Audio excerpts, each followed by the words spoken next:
to episode 4 of the Modern Missionary. In this episode, we're going to be talking specifically about intimacy. Previous episodes, we were talking about the foundations and all the things we need in our Christian walk and to be missionaries, right? So one of those we talked about was the need for intimacy with God as a priority. And so we're going to dive deeper into this episode. James and I, we're going to jump into some practicals about how to get closer to the Lord, steward intimacy in your life, and just to re-get that like connection with God again.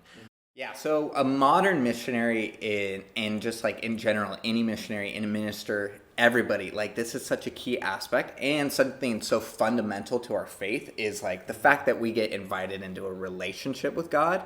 And that is like, that's core, that's like physical belief, but it still is something that we have to sow into and practice. And the conversation is important around this because as a minister, you served in youth ministry, I served in youth ministry, and just in church, I served with YWAM. You know, like in that context, you can go and not prioritize this, and it can be detrimental to the effectiveness of your ministry, the fruitfulness of it, and just your entire like soul outlook on life if this is not a core practice or principle, right? Yeah, so I would say intimacy is the oil for our faith. So I always bring it back to, I've had 2 cars now die because of oil issues. So like, I know, the first one I claim is not my fault. After that, it was totally my bad. So basically the first time, I like to say both of them aren't my fault, but they probably are, right? So the first time I didn't know what I was doing, and I was young, and I had this car, and I took it to a local, like one of those just brands where you go in and they quickly do the oil for you or something like that. And I was like, here you go. And I just paid him. He did the oil, said, you're good to go in your car. I drove off the lot, and within somehow I made it home. And then the next day basically turned it on, and it was driving, barely went anywhere, and the whole engine started frying, and I was stuck on the side of the freeway. My friends came, helped me out. We pushed it in to the closest mechanic we could get to, and he looked it up, and within 2 seconds he said, your engine's fried, everything's messed up, you need a new car. And we were like, what happened? And he said there was no oil in it. And he was mad at me. He's like, it's because you have no oil. What were you thinking? And I said, I just got an oil change yesterday. Look, here's the sticker. And the guy's like, there's no oil in your car. And he said, he's like, whoever they were, they drained it, and they were probably just went on break or passed it off to someone else. And those people just put on the cap and just sent out the car with no oil. The story is hitting just a little bit more personal for me right now because we just got our oil changed at like a place like that. And then since then, we've been having car problems. And my buddy and I thought it was a wiring or like we had some recall stuff done. And my buddy was like, dude, you need to change your oil and like get new oil filters in it first and foremost. And I was like, but we just got our oil changed. I was like, so now I'm like, oh my gosh, it was them. It's the oil.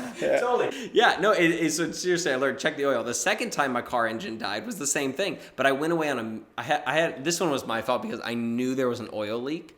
But what I figured out is, because I was super poor, and I was like, if I pour in a quart of oil once a month, it's faster than the leak, so I'll be fine, right? And so I didn't want to get it fixed because I was too lazy.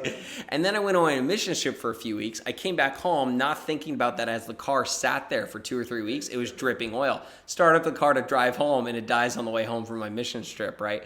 Because once again, the oil. So I've lost 2 cars now because I just didn't check the oil. It was my bad, right? And so anyway, the point is the engine literally burned out. And this is what I've seen time and time again.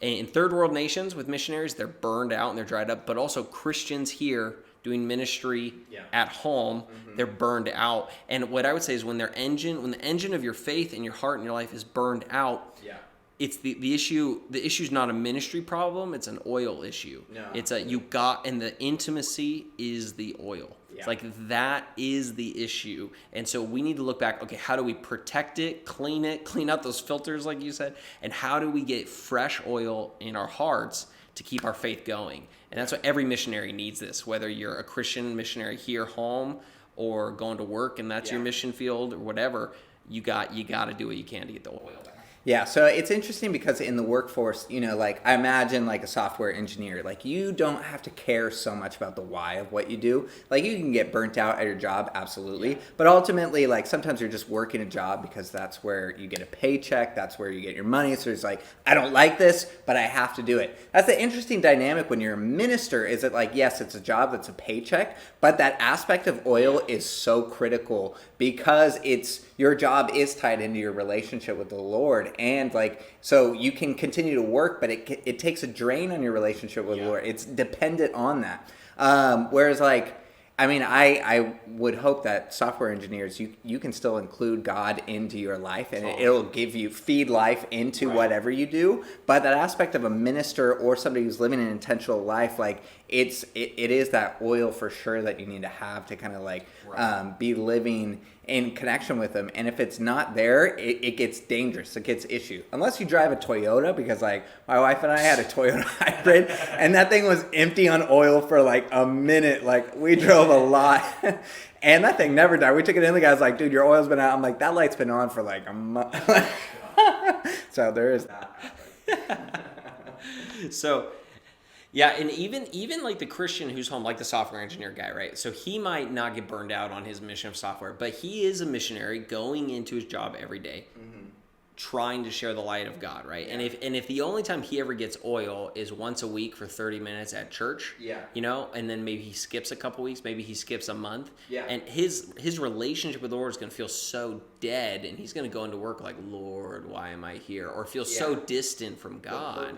The purpose is gone. Absolutely. Yeah. No, that's true, because I've said this, I'm like, as a minister teaching sometimes, I'd be teaching, I'm like, and encouraging people to practice their faith, etc. I'm like, I'm lucky as a minister because it is a part of my job to seek God. Like it's tied into me needing to do it, but it's like, for instance, for the software engineer, it could be more like your relationship with God is what I'm driving on as a minister. As a software engineer, you can go do software without like bringing God into that at all, but it's like a car that's sitting off there idle, and so like it's losing oil. It's not going to be a great and so it's keeping your relationship with God healthy. It's keeping that vehicle healthy is the intimacy aspect that you're participating in, and like ideally, no, you don't go a while without using, and then be like, oh yeah, church or whatever that looks like. I think it's a practice and a discipline to invite God's presence more and more into our lives, but there's definitely that dynamic where like the health of your relationship with God, the health of like your ability to minister is tied in with like, are you like sowing into that intimacy? Totally. The verse, so I'm going to read real quick. This is the main one I always come back to, and it convicts me. This is the story of the parable of the 10 virgins, right? It's Matthew 25. And so I'm going to read this. We're going to look at that and kind of dive a little deeper, because this is such a clue, as like Jesus so prioritized get your oil.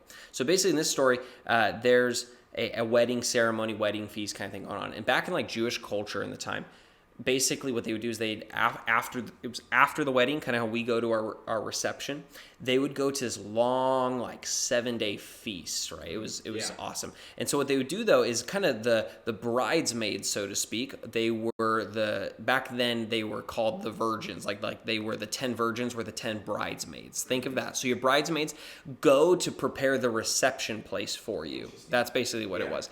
And so the thing is though, is the ceremony was so long, so much going on, all this stuff, and then in an hour when they didn't know, the bride and the groom would come back to the reception spot, and it was the bridesmaid's job to have everything ready, pretty much. And so what they would do, sometimes it would happen late at night. Like they knew how to party hard back then. They'd come home, they'd come and start the reception at midnight, and then they'd party for 7 days, right? But the thing is once they got in, the doors were shut, and then it was like no one else is allowed in, right? Like our people are here, and we're going to now party, right? Yeah. And so, but you can't come in after that. So in this parable, he basically talks about the bridesmaids who were ready with their oil to stay up late for the groom, and the ones who were not ready. So that's the context when we're going into this story, all right? So this is what it says. It says that the kingdom of heaven will be like the 10 bridesmaids or the 10 virgins who took their lamps and went to meet the bridegroom. 5 of them were foolish and 5 were wise. The 5 who were foolish didn't take enough olive oil for their lamps, but the other 5 were wise enough to take along extra oil. So 5 of them were like, we're probably fine. I'm sure he won't take that long. Whereas 5 more said, we don't really know when they're going to come, so let's just have extra just in case. Okay, when the bridegroom was delayed, they all became drowsy and fell asleep. At midnight, they were roused by the shout, look, the bridegroom's coming, come out and meet him. All the bridesmaids got up and prepared their lamps. Then the 5 foolish ones asked the others, please give us some of your oil, because our lamps are going out. But the others replied, we don't have enough for all of us. Go to a shop, buy some for yourselves. Verse 10, but while they were gone to buy oil, the bridegroom came. Then those who were ready went in with him to the marriage feast, and the doors were locked. Later, when the other 5 bridesmaids returned, they stood outside calling, Lord, Lord, open the door for us. But he called back, believe me, I don't know you. Verse 13, so you too must keep watch, for you do not know the day or the hour of my return. And this is a super convicting passage where Jesus is saying, look, every believer is responsible for their own oil. Yeah. So intimacy with God, it is not something that you can buy from another Christian. So notice how they were like, hey, give me some of yours. Like, I can't be like, James, give me some of your intimacy with the Lord. Yeah. And a lot of times we try to do that. We go to the people who are close to God and we're like, tell me what God's saying to me, and we're trying to pull from their intimacy. But he's saying, no, you got to get your own, because you don't know when I'm coming. So you have to always prioritize. The number one thing you have to prioritize in your life is being ready, keeping your oil ready. And so that's why it's so important. If we don't do that, we can massively miss out on what God's doing, and our faith can start to die off to the point when he finally does come, we're like, and I would say not just come as in like the second coming, he's coming, but I mean like God could show up in your business. Yeah. And when God's finally like, all right, breakthroughs here,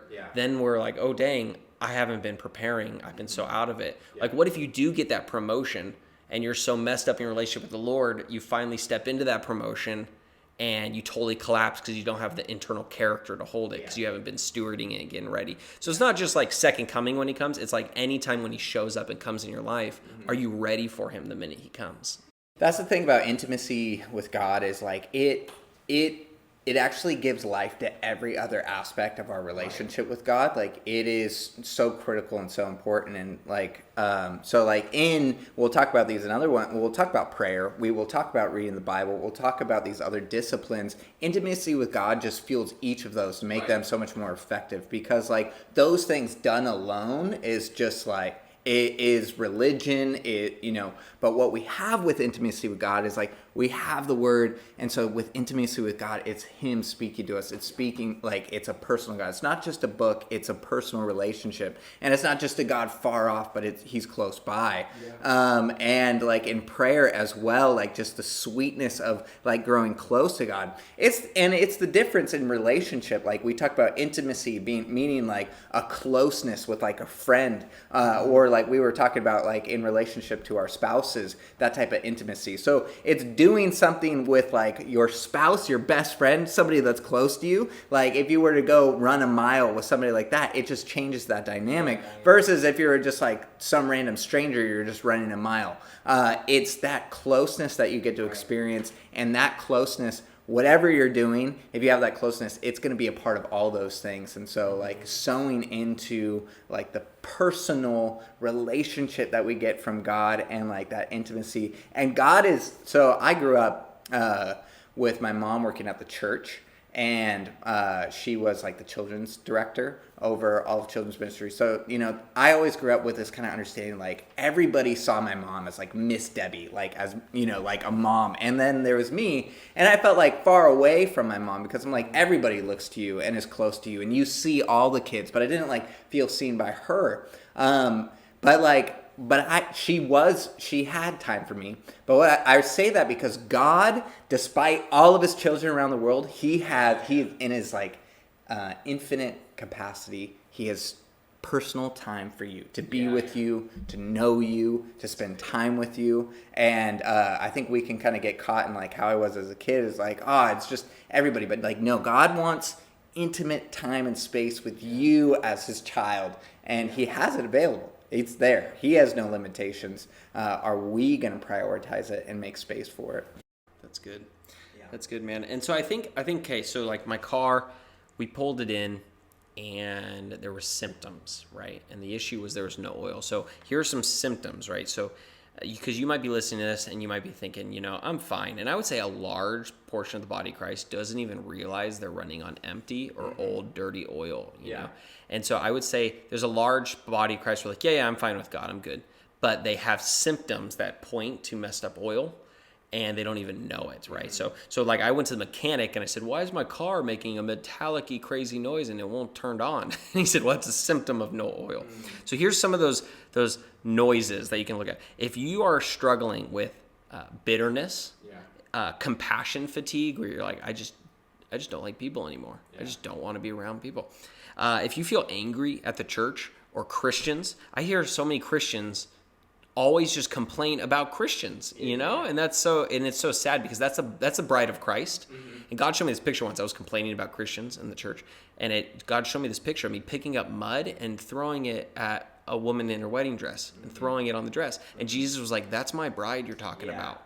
And then I felt super convicted, like, oh, I think dang. That one particularly is like an early warning sign right there. It's like that's coming in, like those are the first symptoms you'll start seeing. Like you start getting critical, judgmental towards a church, because like you have to think about it. Like exactly that illustration, throwing mud at like the bride, like Christ's bride, and then be like, that's my bride. It's like we talk about intimacy. You're getting close, and so like you're sharing values, and like so like we're good friends, and then I just start trashing something that is so important to you. Like how does that affect our intimacy? If you started trashing my wife and talking to me about how she's such a horrible hypocrite who's got all these issues, who's sorry, Laura, right, but like if that, I would sit there and I'd be like, what is your problem? That's my wife, that would put a fringe in our relationship. It would mess up. So, and yet we sit there and we publicly talk about Christians are just hypocrites, and Christians they're so messed up, and I just hate how Christians are. And Jesus is like, whoa,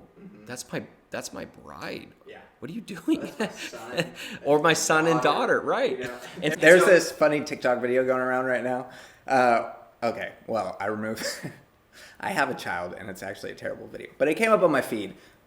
Cut out the part where I said it was funny. It's not funny. But there's this like little kid playing, and then this other slightly older, bigger kid comes over and just like pushes him down. And then like everybody's stitching it, and it's like, what would you do? Like as a parent seeing that happen, like this bigger kid pushes your kid down, and I can completely see it. And like as Cedar plays with kids that are older than him and then like younger than him, he's a big kid, but like that reality of like, that would invoke a response in you, something that you care about so precious and like, you can't like beat up a kid. So like, what do? Do you go to the parent? Like, how is that whole thing? But anyways, I think about that as just an interesting side point, but that God cares about this, but he also cares about you, but that relationship dynamic is important and it affects your relationship with him.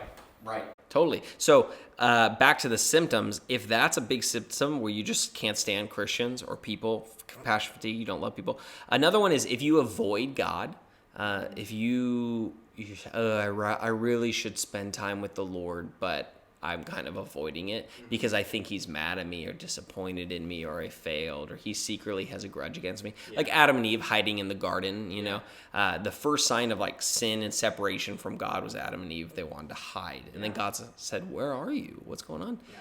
Same thing. I can feel it in my heart when I'm kind of avoiding God, right? That's a big sign of you need some oil. You got to get right. Another thing is it's like intimacy is the solution to that sin problem, right? Like, because Adam and Eve, they responded by hiding and pulling away. But like in our faith in Jesus Christ, we believe that like there is not a sin that like is too great to remove us from his love, and that we need to hide, that his blood can cleanse us and atone for that sin. And us practicing faith is actually drawing near him despite our sin. And so it's actually the practice of faith is pressing into intimacy despite our sin. Even though I feel. And it's a hard thing because religion will say you're disqualified and you need to hide. You need to go cleanse yourself. You need to make yourself right in order to draw near to God. But Jesus, in our relationship and what he's done for us on the cross, is like, despite our sin, we can draw near to him because of this new covenant and because of the power of his blood. And that's like us practicing faith. That's what, like, yeah. That's what cleanses us. It's the opposite. Yeah, totally. Yeah, so, and then, I don't know, are there any other, for you think, symptoms, so to speak, of this is a sign of, hey, guys, if you have this in your life, there's a good chance you need oil? So just to touch on that faith point again, because I think that is so important. In my journey, it was really important. And I think it still is to so many Christians. But when you can, sin wants to pull you away. Like, the enemy's tactic is to distance yourself, like, from God, like, as much as possible. And so intimacy is that thing that, like, keeps us coming back to him. And it's so important. But it is the practice of our faith, like, despite our sin. Like, your faith is great if you can sin and still come back to Jesus, because your belief is not in anything that you've done. It's like in who God is. Like, God can still accept me despite my sin. You're actually showing great faith if you're willing to, like, press in to close to him despite your sin.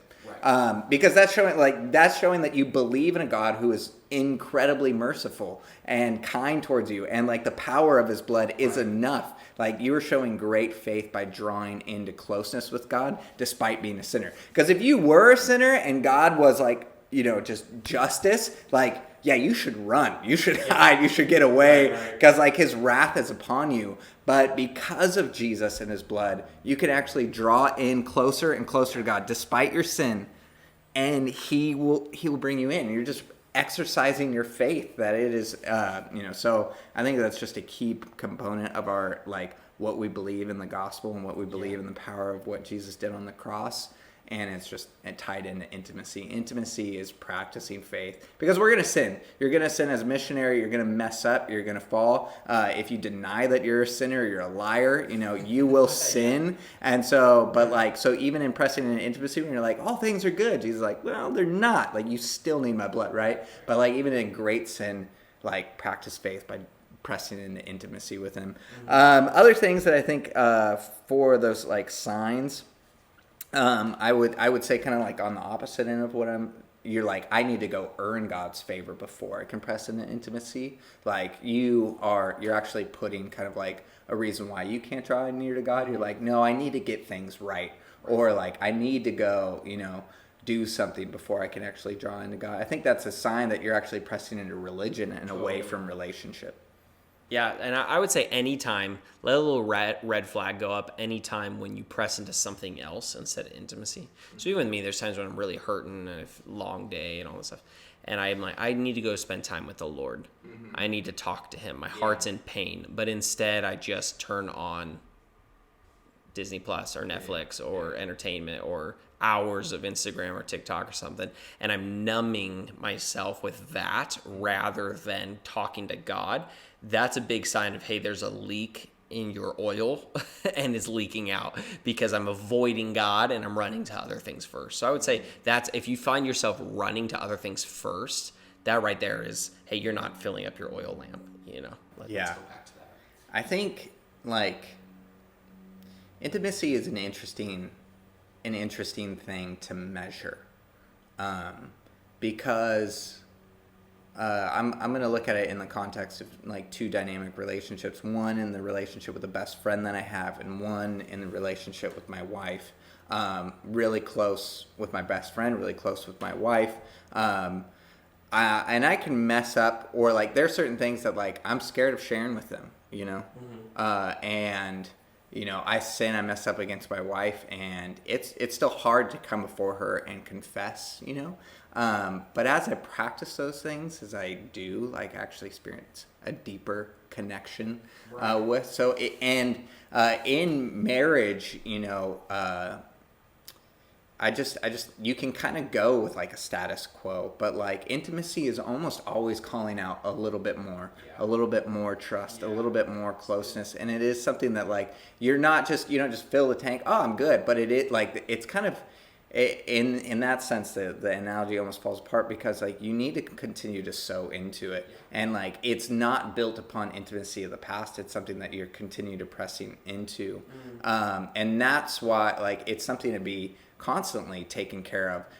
My buddy in my car, he's like, James, as soon as you see that oil light, you got a problem. Like as soon as that light's flickering, like the problem is there, and I was like, oh, I thought like I could drive a bit with it on, and now I'm in trouble. It's not like a gas light. No, it's not. And in that aspect, like, and what that connection is for us, it's our heart. And I've been looking in Isaiah 6, and it's been talking about where Isaiah, experience with the coal on the mouth, and God goes, whom shall I send? And like, send me. And he says, what shall I tell him? And God says, tell him this, like, if they're like, but he goes in this thing, if they be hearing but not understanding, seeing but not perceiving type thing. But he talks about the heart in that.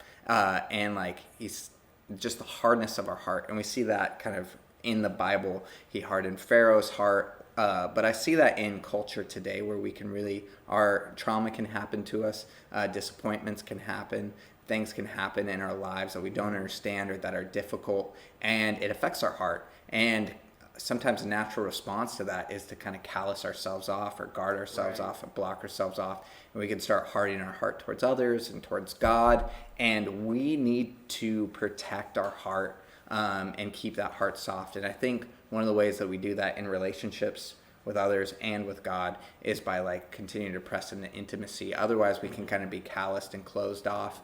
But the heart is such an important tool to protect. It's such an important part of ourselves to protect. And if you're starting to experience these problems, like it's a sign of your heart. And a hard heart will distance itself from God and will pull itself away from God and from others.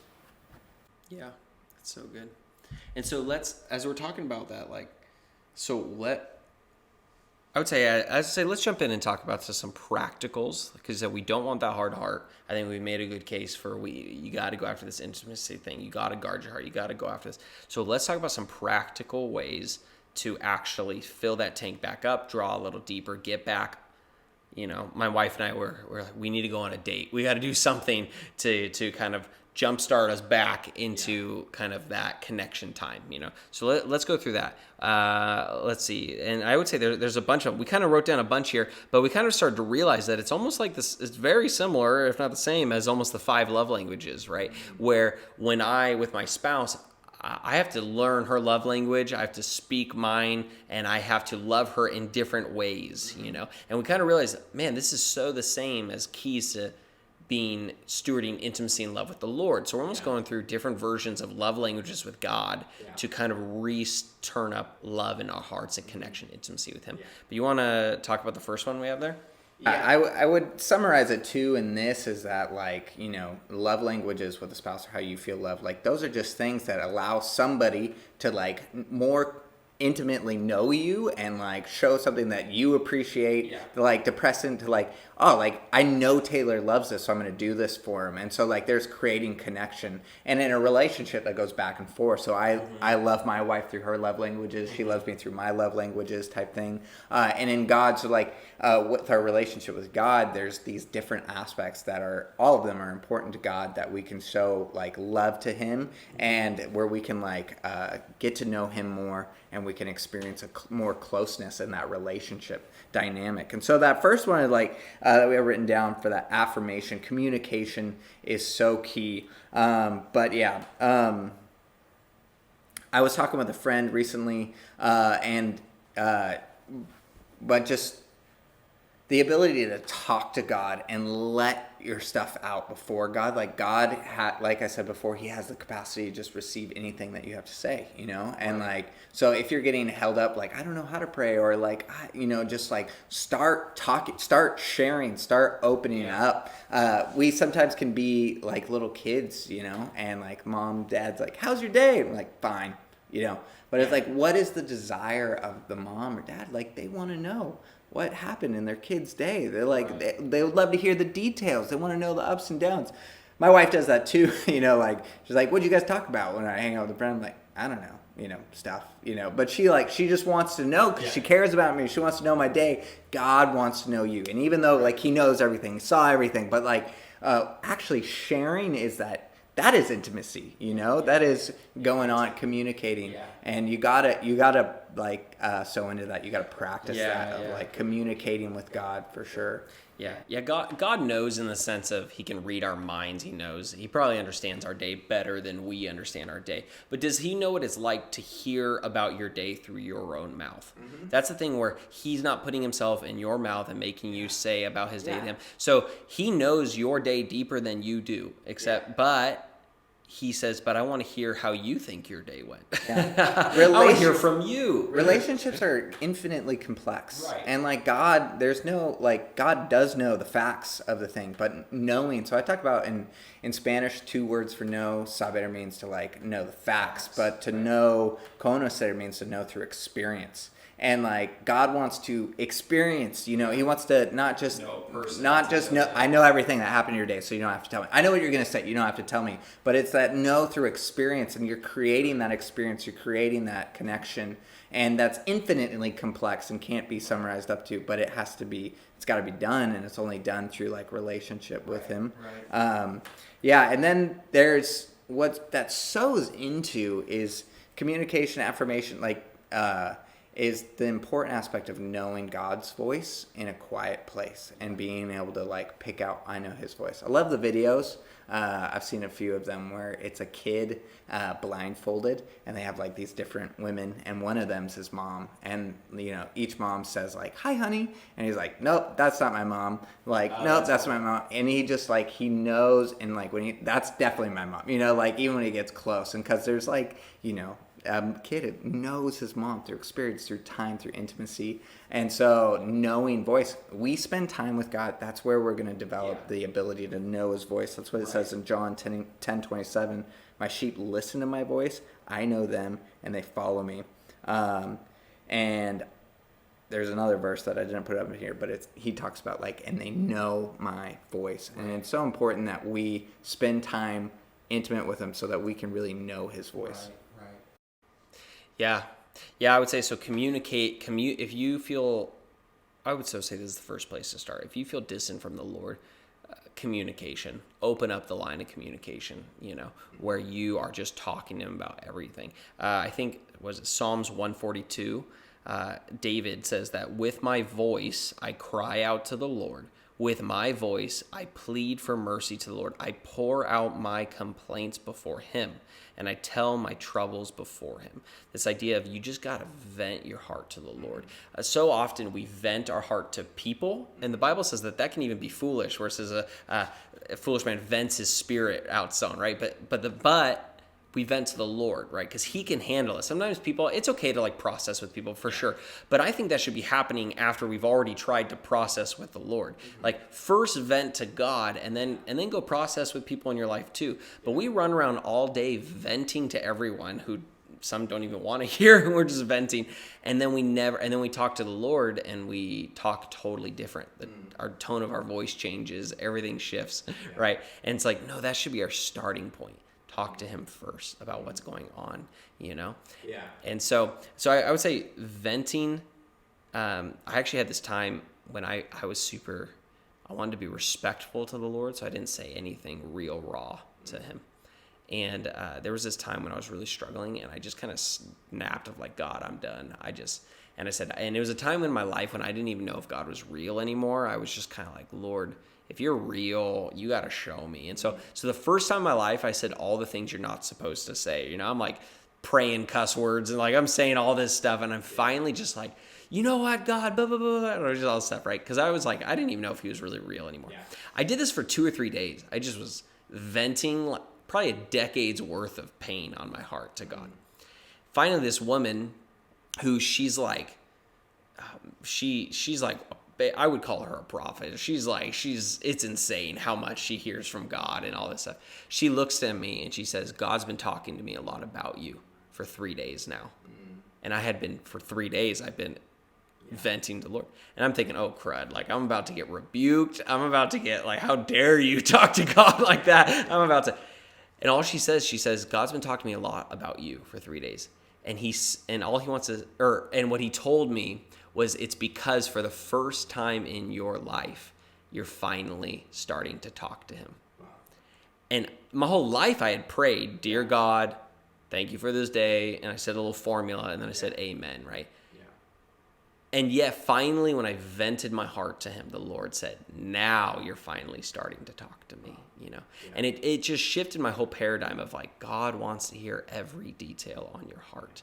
And that is going to get oil in your life more than anything else, I think, just starting that communication. That's our communication to him, but like you said, also tuning in to listen. Take time to listen. Yeah. And I think, so practically, like, you can do that in your head. You can go get into a space where other people aren't around, and you can start shouting those things out, crying out to him that way. I have a friend, and he writes. He just nonstop write. That's how he prays, is by just typing out. Or actually, I think he texts even. So he grabs his phone, goes into notes, and he just writes his prayers right there. But that is a form of communication that is intimate, and so you can do those things, which I would suggest for you to just start doing. If you're feeling far from God, start opening up to him in that way for sure. And then I just want to add it too. That's our way of talking to our listener. But the number one way you can hear God's voice back is the Bible, reading the Bible. That's his communication to us. We can hear him in the quiet and the still small voice. But people who are always oh, I feel so distant from God. I feel so, I can't hear God. And it's if you can't, everyone can hear God because you can just pick up your Bible and read, And if you can read, then you can hear God. Because if you're reading the Bible, then you're hearing his voice, And so getting daily the word of God in your life. In our next episode, we're going to go a lot deeper into practices for the word of God. But that's so huge, is vent our heart to him and then turn to the Bible and say, Lord, speak to me. And read the scripture, and you'd be shocked how all the time the verse you read is exactly what you needed to hear for that day, and it just pierces your heart, and you say, oh my goodness, God just spoke to me through his word, So I would say if you need that oil, then talk to him, communicate everything to him, but then turn to his word to get that back in your life, But what do you think? What are some next ones that we can do to kind of start getting? Yeah, so the next one, quality time, and I think realistically, this is for me the main one of you want to press into intimacy. This one is important, and that quality time can open up avenues of communication in different aspects. But quality time is where you really sow into intimacy. You got to make you got to make spending time with God a priority, and that's where you can spend time in his word and in prayer and in worship, but you got to do it, and it's got to be done on a one-on-one basis. That's where just going to church every weekend is not efficient. If my wife and I only hung out with friends and never had any time, that would not be a very intimate relationship. You got to get that one-on-one time, and so time alone, quality time with God. But even that's where I've experienced such closeness with God before, is times where I've just gone to the beach alone, sat on the cliffs next to the waves, and just wasn't even praying, wasn't listening to worship, wasn't reading my Bible, but just God was my focus, and God was there, and that time with him, I left that just intimacy with God right there is so sweet, and that you can go so deep in experiencing relationship with God just through time with him, and there's nothing that compares to that. I think of Matthew 6:6. Jesus says, when you pray, go away by yourself. Shut the door behind you. Pray to your Father in private. Then your Father who sees everything will reward you. It's people are where's God? He's right there. He's in the secret place. And I think with that, what he's referring to is the secret place. He's not legalistic, God's only going to meet you in your bedroom closet door with a shut. It's what he's saying is the principle, go away by yourself. You see all throughout the gospel, Jesus, he goes away to the woods by himself. He just disappears. There's times when the disciples are looking for him, and he just ditched. He just went to the forest to go be with the Lord by himself. And it's the idea of the secret place, getting alone time with you. And to be honest, I wouldn't count church as your quality time, your alone time with God. It's like going with, like you said, going with your wife to a conference, and it's awesome. You learn a lot. You can go to a marriage conference with your wife, and it's great. You learn so much about marriage. but that's not your marriage. You then have to go home and actually live out what you learned at the marriage conference in your marriage, right? And so, but so many of us, we consider our time with God church, and so we give God like an hour, and then that's it. But church was always meant to be a place where we learned how to steward our marriage with God, so that we can go home and continue to steward our marriage with Him. So you have to have time outside of church when you're like that one-on-one connection time. For sure. Yeah. And this can be like on a hike. Go for a hike with Him. Go to the beach. Sit out on your porch. Go for a walk. Just something where you're alone with God. Yeah. And you're really kind of resting in His presence. Yeah. You're like learning that like it's not about doing anything. It's not about getting anything done. But like the more important thing is like you're my focus. You're why I'm here. You're why I'm doing it. So that's why you could go on a hike. You can do something. But like the important thing is you're making God your focus. Yeah. I even experienced, I feel like a place of intimacy that I sowed, where I sowed into intimacy with God was actually through fasting, because that was a place where like, you're taking this hunger away, and like I'm giving that as a thing that like God, I'm giving that up because I want to be drawn near and be close to you. And that kind of like constant reminder of your hunger and the suffering in that is actually a place where it's like you're constantly thinking about God, and it's just making you like press into Him even more. And so it's things like that. I had some friends, they gave a teaching in YWAM, and they were teaching on relationships. But they were talking about how, like, in this dating reality, like, we quickly want to go into, like, deep intimacy here. But they were talking about how, like, you can go so infinitely deep in your friendship with somebody. Mm-hmm. Like, before you can cultivate that deep friendship before you need to go into like physical intimacy and things like that. That this is just an endless well that you can constantly sow into. And I think about that in terms of like your relationship with God. It's like there's no arrival at like, oh, I have intimacy with God. It's like, no, there's just sweeter and sweeter, more closer like intimacy with God that you can experience the more that you sow into it. And it gets it's a little bit addictive, and you just want more and more of it. Yeah, so true. So how do you, this is just a side question, bonus question here. I don't have kids, but the number one thing I hear when I talk to people who are parents and kids and family, they say, yeah, but I have a bunch of, like, I have 2 or 3 kids, so forget me ever getting alone time with God. And I understand what they're saying, but how do you, since I don't have kids, because you have one little one and another one coming, how in the world do you get alone time with God and get this quality time with God when you got that kid running around, Yeah, making time is just important, because I still have to make time with my wife, despite having kids running around. And I need to sow in that relationship. Like, we just went up to the mountains, got away for a couple days, and left our son with my grandma to like get some time. Not everybody has that opportunity, but even in that relationship, we got to find time and prioritize time.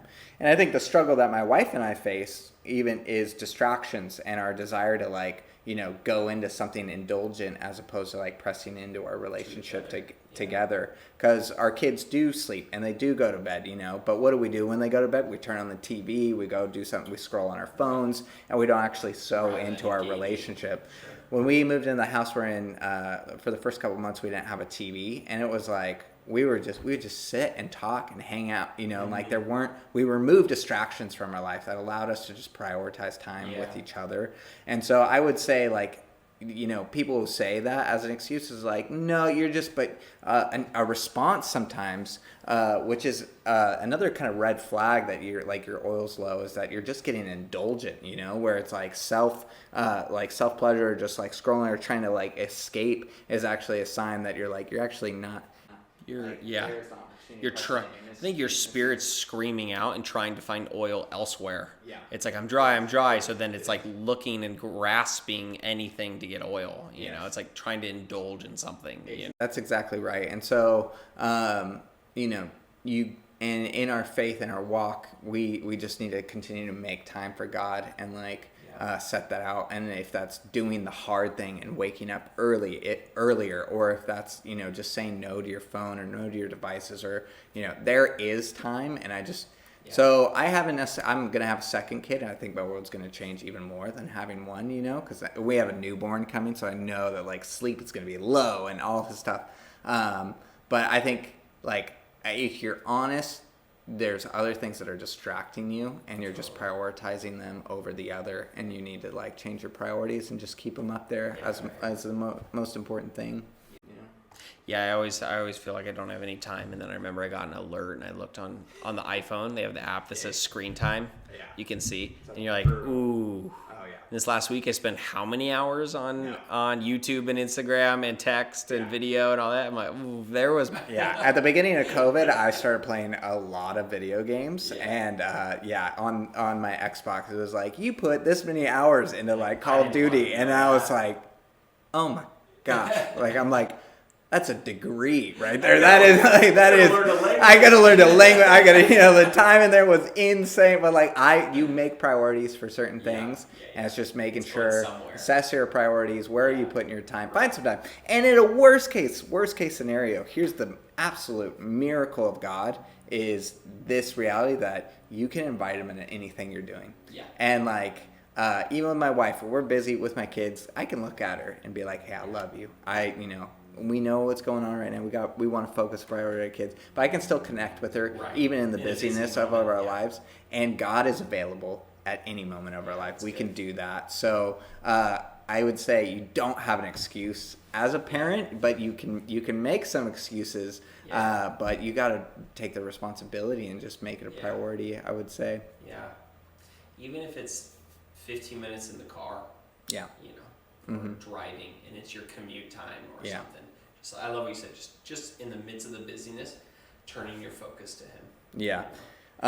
We could talk about like the presence of God, and we're relating that to the character of like physical touch being that love language. But like we can't just reach out and touch God or have His hand like on our back, although like people will have their experiences of God moving in that powerful way, right? But what we can do is we can press into His presence and seek His presence. And so in connection to like finding intimate moments with God, there's this guy who wrote Practicing the Presence of God, Brother Lawrence, and he talks about just going after and seeking that presence of God, which is constantly available to us. There's another guy, Frank Labach, and he actually made like a game out of it. It's called the Game of Minutes. And he was like, I want to think of God every minute of every day. Like I want to take just a second of every minute of every day to like consider God, because that's how available He is. And he's like, it's not a condemnation thing. It's like, I want to make it a game because God is so available. I want to bring God into every aspect, and you can bring God into every aspect, every minute of your life. And it's hard to do, and like you kind of need to gamify it or something to like make it a practice, but you really do like, and if you forget, it's fine. And just be like, hey, God is like available to me right now. Like I have His Spirit. He's given it me. He said He will never forsake me or leave me. Yeah. Like you're here. Thank you, Jesus. Like, and just in that moment. And I think that's just a small piece of like pressing into like, you're close. You're so close to me. Yeah. Cool. So with that, we're talking about the 5 love languages, where we talked about like quality time, words of affirmation. That was like the communication, affirming God, talking to God, connecting to God. Yeah. And there's a level of that affirming God. When you start to talk to Him about His beauty and His goodness, it like changes your heart. When we affirm Him, it impacts us. Quality time, we talked about. And then there's the physical touch. I'm always praying, Lord, like sensitize me, help my heart. I want to tangibly feel God. I would love that, but that tends to be few and far between. It's happened, but it's very few. But my heart can feel Him and His presence, where you just tune into, Lord, I want to feel Your presence near me. And it just feels like a nearness of, oh, God. And I want to grow in that, so I'm always asking for that. But there's the other ways. There's the giving of gifts, and there's the serving. Those are 2 of our love languages. And can those be used to connect our relationship with the Lord, do you think? I absolutely think you can, because again, through both of those, like through doing it, that's where you're prioritizing God, and you're just making Him a priority. You can make God a priority in your life through giving, by giving the tithe, like by tithing or like sowing into like these different aspects financially, because you're not sowing into yourself, you're sowing into something else. And there's a verse that says, where your treasure is, your heart will be also. And like, you want to give God your heart, like start sowing into his kingdom financially. Start taking away from what you would spend money on yourself for, or your retirement or your future. Start putting that to God and be like, God, you're important to me. And that is like, you just think about that in a relationship. Like, I bought you this gift, I give you finances because like you're important to me, and like you're just making God a priority, and you're just sowing into how you view God as valuable. And like we do that through worship, but we could do that through giving. And I think that is just a way that we're actually like bringing God a little bit closer to us and making him important in our lives. Yeah, we can do a whole episode on generosity and tithing and all that stuff, but I think the quick gist is that when you give, you're giving unto the Lord. Like the verse that talks about when you give someone water, you gave it to the Lord. When you gave someone clothes, you're giving it to the Lord. Yeah. So when you're not like giving money to that pastor or that church, you're giving it to the Lord. Mm-hmm. And what they choose to do with it, that's between them and God and all that stuff. But when you tithe, we can't be mechanical about it. We have to be like, Lord, I'm giving this to you right now because I trust you, because I love you. But then above and beyond, like my wife and I last week, there was this homeless man who came up to us and asked for money. And we said, no, we don't have any money because I just had a card. And I said, but I can take you to get some food. And we looked over and there was a Panda Express right by us. So I said, you like Panda Express? And he got thrilled. He said, yeah. We took him in. We said, buy anything you want on the menu. Bought him at Panda Express, and then afterwards we prayed with him, talked with him, hung out with him, and left. And he was thrilled. He was so nice, so sweet. And we left, and we felt closer to God. Yeah. We felt so like overjoyed. Wow, that was so awesome, God. And it really did we felt like this pleasure of the Lord, like, thank you for buying me Panda Express. Yeah. We gave it to a homeless guy, but the Lord said, when you give someone who's homeless water, you're giving it to me. So it's like we bought God Panda Express. Yeah. And he was saying, thank you for taking care of what I love, because he loves the poor. Yeah. So when we take care of the poor, we're showing him we love him too. Yeah. And when we love them, we're loving him. And that's a way, by helping people like that and giving to those in need. Yeah. That is a way you can give to God, and you'll feel closer to God when you do that. Yeah. And likewise, serving, and you're serving the things. You're serving the things that are important to his heart. So it's like he's like, I care about this. I care about this. And you giving time or giving financially, you're saying like those are important to me too. Or you're sowing in a thing that is important to God. And so it's just a way of loving him, drawing into the things that are important to him. Like he's like, I care about this, and you're beginning to care about it, and there's intimacy there. So it's you going to God to find out what's important to him, to connect over those things. And so it's just, you look at it in a relationship, and like, if I find out, like, I mean, I love video games. So like, if you come play video games with me, that's how we connect, I'm like, oh, dude, like, like you're pressing into something that like I spend a lot of time in that's important to me, and that's a way that in our relationship we can actually go deeper. And so like me figuring out what's important to you, like, and me choosing to do that. My wife she tried to play video games with me one night, and it was the sweetest thing. She's like, let's play a game tonight. So like I try to find a 2-player game, as a way she was trying to do something I love to connect with me. And for me, it was loving. For her, it was hard, but it did help us connect, And Laurel did the same thing. And then I was shocked. She kept beating me at Mario Kart. And then I was like, what? But it actually made me love her more. I was like, you're really good at this. Oh my gosh, I love you, But it was her sewing into something we loved, even if she didn't love it. And then it brought us closer together, and vice versa. There's things that, like, she's way more into hiking than me, but I'll go on a hike because she loves to do it.